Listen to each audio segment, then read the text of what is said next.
Ya hemos visto en un vídeo anterior que el movimiento que resulta de la composición de un movimiento vertical con aceleración y un movimiento horizontal sin aceleración da lugar a un movimiento que es parabólico.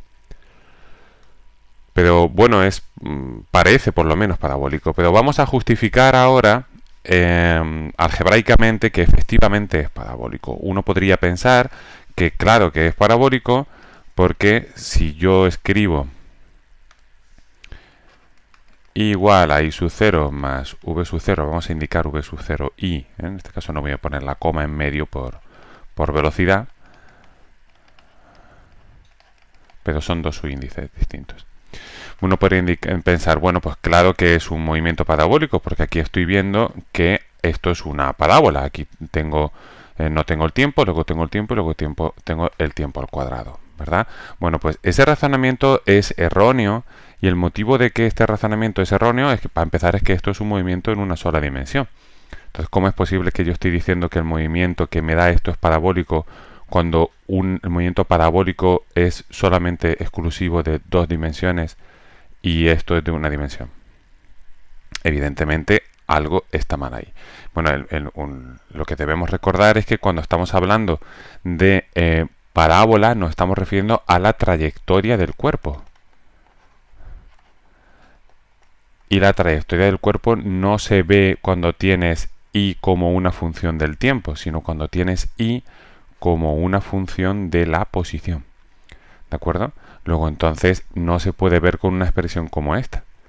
Si lo recordamos, aquí en esta construcción de GeoGebra que teníamos, lo que estábamos representando era posición frente a posición. Entonces, no puede ser que estemos hablando de que aquí esto representa un movimiento parabólico cuando la gráfica no es posición frente a posición. La gráfica tiene que ser una gráfica y como una función de x, que sería y en la vertical y x en la horizontal, igual que está pasando aquí. Bueno, pues entonces para demostrar que efectivamente es un movimiento parabólico no me basta con esto, sino que necesito también la ecuación de la posición en la x y lo que hemos dicho. Yo lo que necesito no es ni siquiera esto, para ser totalmente estricto, sino que lo que necesito es escribir la i como una función de la x. Bueno, pues aquí tengo la i como una función del tiempo, ¿vale? Aquí tengo la posición en la vertical como una función del tiempo y aquí la posición en la horizontal como una función del tiempo. Lo que necesito entonces es reescribir y llegar a tener una expresión donde no haya tiempo sino que haya x. Por lo tanto necesitaré escribir el tiempo en función de x y luego sustituirlo aquí. Esa es la idea básica, ¿de acuerdo? Si eso lo hago bien, pues al final tendré que tener una expresión donde me aparezca un término que no tenga x, puede ocurrir que no aparezca, un término que tenga una potencia de x, puede ocurrir que no aparezca, y un término que tenga una potencia de x cuadrado. Ese tiene que aparecer forzosamente porque si no, no tengo una parábola.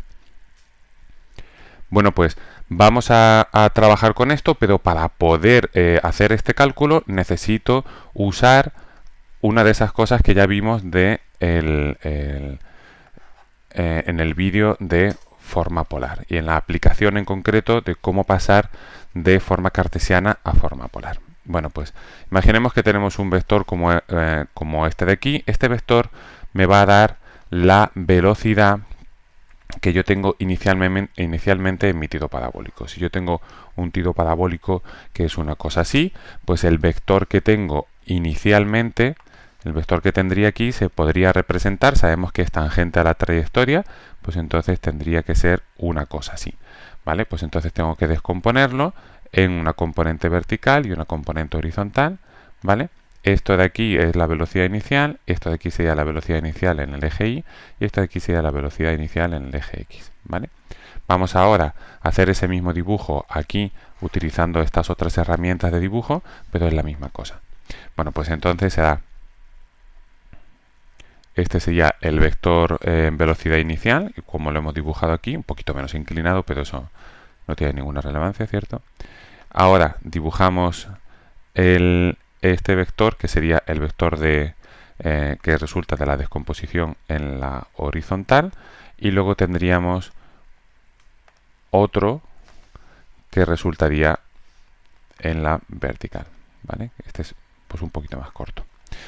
Bueno, pues si llamamos al ángulo que tenemos inicialmente, si lo llamamos alfa, como no tenemos un movimiento circular, pues no tenemos confusión con la aceleración angular, podemos llamarlo alfa si queremos. Entonces esto de aquí sería, como hemos dicho, la velocidad inicial, y este sería la velocidad inicial en el eje X, y este sería la velocidad inicial en el eje Y.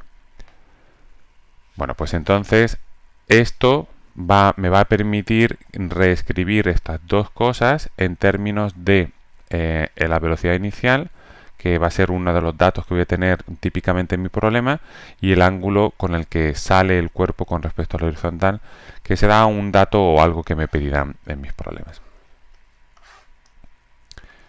Bueno, pues entonces estas ecuaciones se pueden reescribir como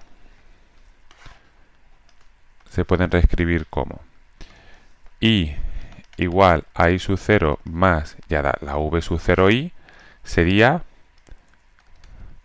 la velocidad inicial por el seno del ángulo. ¿De acuerdo? Recordemos eso que vimos. Entonces escribiríamos aquí velocidad inicial por el seno del ángulo por el tiempo, más un medio de la aceleración por el tiempo al cuadrado. Y en cuanto a la posición, será posición inicial más la velocidad inicial por el coseno del ángulo y luego por el tiempo, ¿vale? Porque, bueno, aplicando trigonometría, lo que vimos ahí en esos vídeos, pues sabemos que esto es así. Bueno, pues esto sería las dos ecuaciones. Voy a llamar a esta ecuación primera ecuación 1, a esta ecuación segunda ecuación 2, y vamos a reducir ahora esto para que no nos moleste demasiado. Lo reducimos y esto de aquí lo eliminamos. Vale, hemos tenido algunos problemillas en la reducción. Lo reducimos y lo guardamos. Bueno, pues lo dejamos aquí. Ahora, de aquí, de la ecuación 2,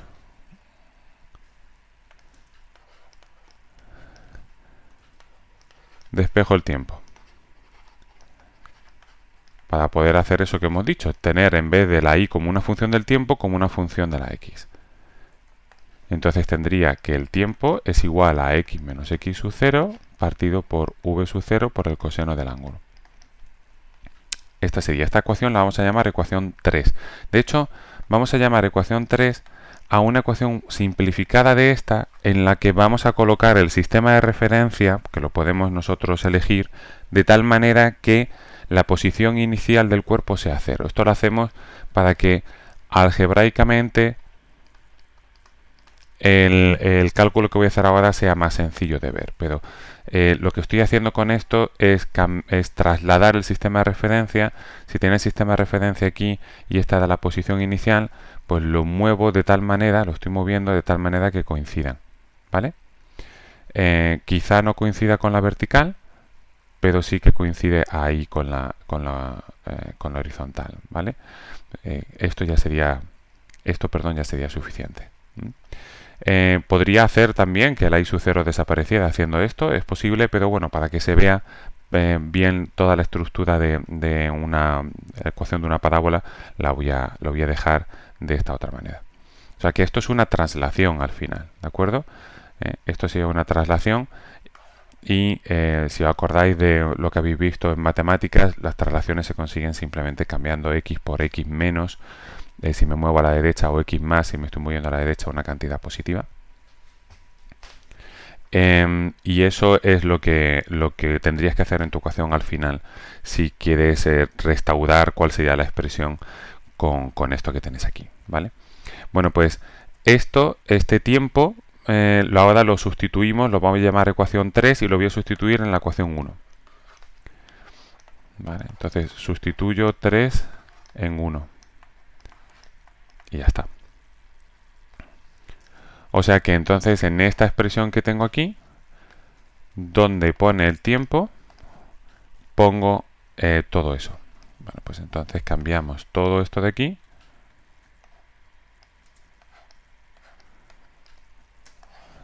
¿De acuerdo? Y esto también.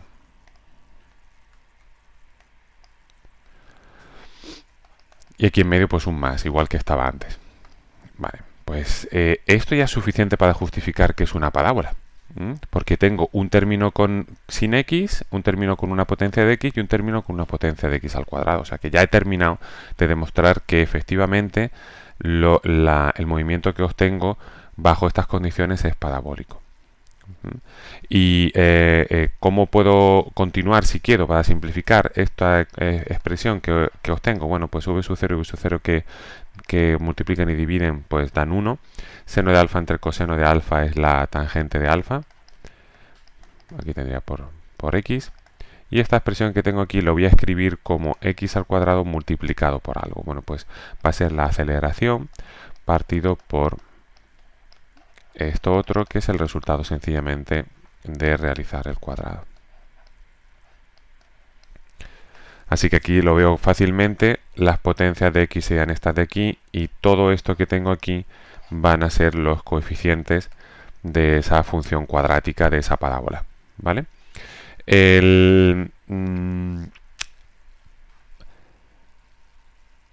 Una cosa que sería muy interesante sería ver qué ocurre cuando en la horizontal tienes un movimiento que no es un movimiento rectilíneo y uniforme. ¿Qué pasa si en la horizontal tienes un movimiento también con aceleración? ¿Qué ocurriría? Bueno, eso lo dejo a vosotros para que trabajéis con él. Si alguien está interesado podemos verlo.